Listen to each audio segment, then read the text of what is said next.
මගේ නම කුදේස් තින්දුරු මදුවංශ. මම ගාල්ල ඇල්පිටිය ප්‍රදේශයේ තමයි ජීවත් වෙන්නේ. මම 2017 වර්ෂයේදී ගාවිත්තාව නාලන්දා මහාවිද්‍යාලයෙන් අපසු සාමාන්‍ය පෙළ විභාගයේ සමත් වෙලා අපසු උසස් පෙළ තාක්ෂණාංශයෙන් ගැනීම සඳහා ඇල්පිටිය ආනන්ද විද්‍යාලයට යනවා. එහිදී 2020 වර්ෂයේදී මම අපසු උසස් පෙළ විභාගයේ සමත් වෙලා මට කැම්පස් වරම් හිමි වෙන්නේ නැහැ. මට ලොකු ආශාවක් තියෙනවා කැම්පස් වරම් හිමි කරගන්න. ඒත් ඒකට අවස්ථාවක් ලැබුණ නැහැ මට. ඊට පස්සේ මම නියාගම VTA එකේ කන්ස්ට්‍රක්ෂන් NVQ level 4 course එකක් කරලා අවුරුදු 2ක විතර කාලයක් එම ශාස්ත්‍රයේ වැඩ කරා. එතනින් ගත්ත පන්නරයත් එක්ක ඊට පස්සේ solid draw ආයතනය මට හමු වෙනවා. ගොඩක් දෙනාගේ විශ්වාසය මත මට solid draw ආයතන හම්බ වෙනවා. මෙම ආයතනයෙන් එම FCW සහතිකය අරගෙන කොරියානු නියෝජිතයන් හරහා පැවති පරීක්ෂණයෙන් අවසාන පරීක්ෂණයෙන් මම සමත් වෙලා E73 වීසා එකත් මට මම ඒ සඳහා සුදුසුකම් ලබා තිබෙදී තමයි මෙම ස්ටුඩන්ට් වීසා ප්‍රොසෙස් එකට මේ දාලා තිබුණේ. එතකොට මම වැඩි කැමැත්ත දැක්ුවේ ස්ටුඩන්ට් වීසා යන්න. ඒ හින්දා මම ඒ අවස්ථාවට පස්ස කරලා මම මේ ස්ටුඩන්ට් වීසා තෝරගත්තා.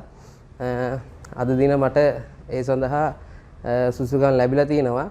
එහිදී කියන්න ඕනේ මම D4 කියන්නේ කොරියන් භාෂාව ඉගෙන ගන්න තමයි මුලින්ම යන්නේ D4 වීසා එකෙන්. එහිදී ගොඩක් ලොකු ප්‍රොසෙස් එකක් තිබුණා. මෙම ડોකියුමන්ට් පාර්ට් එක ඊට අමතරව එම්බසි ඉන්ටර්විව් එකේදී ඒකට පේස් කරන්න ඒ දේවල් වලදී ඉංග්‍රීසි පොඩ්ඩක් මගේ දැනුම අධිගතිය තිබුණා. එහිදී මාස එකමාරක විතර නේවාසික දැනුමක් අපිට ලබා දීලා ඒ ඉන්ටර්විව් එකට පේස් කරන්න කිසිම බයක් නැතිව මේ ආයතනයෙන් පුරුදු කරා. අපි කිසි බයක් නැතුව ගිහිල්ලා ඒකට පේස් කරා. එහි කිසිම ප්‍රශ්නයක් වුණේ නැහැ. ඒ වගේම තමයි ડોකියුමන්ට් පාර්ට් එක ගොඩක් අයගේ මම අහලා තියෙනවා මට එතන හම්බෙච්ච කට්ටියත් කියලා තියෙනවා. මෙහෙමයි යාළගේ වීසා එක රිජෙක්ට් වුණා. මම වීසා එක ගන්න ගිය වෙලාවෙදිත් මේ එයාලගේ SOP වල ප්‍රශ්න ගොඩක් ළමයි එසේ එකත් හොඳට ලියලා එතනින් මේ SOP එකෙන් ඒ ડોකියුමන්ට් පාර්ට් එකෙන් අවුල් ගිය කට්ටිය. ඒ ළමයිගේ මානසික මට්ටමත් ගොඩක් වැටලා තිබුණේ. මම දැක්ක දෙයක්. දැන් අපේ SOP කිසි ડોකියුමන්ට් පාර්ට් එකේ කිසිම ප්‍රශ්නයක් නැහැ. මේ ආයතනයේ ඒක 100% විශ්වාසයි.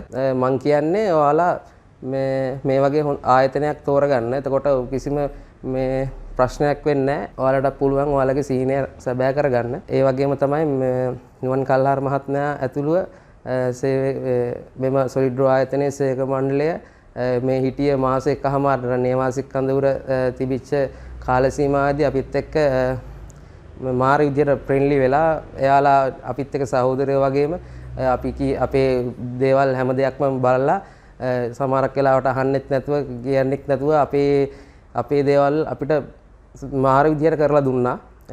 ඇත්තටම ඒ කාර්ය මණ්ඩලයටත් ස්තුතිවන්ත වෙන්න ඕනේ. මගේ අම්මා තාත්තා මගේ පස්සෙන්ම හිටියා. ඒ දෙන්න නැත්තම් මට අද මේ විදියට මෙන්න සීනියර් සභා කරගන්න වෙන්නේ නැහැ. ඒ දෙන්නට මගේ හදවිරි ප්‍රණාමය පුද කරනවා.